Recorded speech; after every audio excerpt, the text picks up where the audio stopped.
Hello everyone, स्वागत है हमारे इस नए वीडियो में। और आप देख रहे हैं हीरो फिल्म्स। और अभी फाइनली गाइज सुपरस्टार भोजपुरी के खेसारी लाल यादव जी का गाना रिलीज हो चुका है, जिस गाना का नाम है दिल टूटल होई।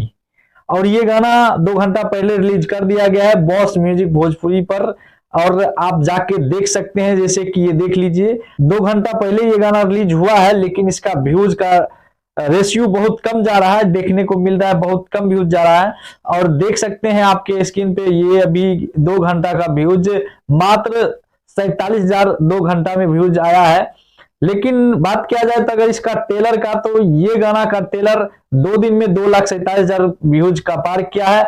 व्यूज कम जाने का क्या रीजन है ये तो मुझे पता नहीं। कल ही सुपरस्टार खेसारी लाल यादव जी का एक मूवी का टीजर लॉन्च हुआ था, जिस मूवी का नाम था बोल राधा बोल। उसका भी देखिए बहुत ज्यादा अच्छा रिस्पांस मिल रहा है, लेकिन साथ ही दिल टूटल हुई ये गाना जो है, ये गाना का रिस्पांस बिल्कुल कम मिल रहा है।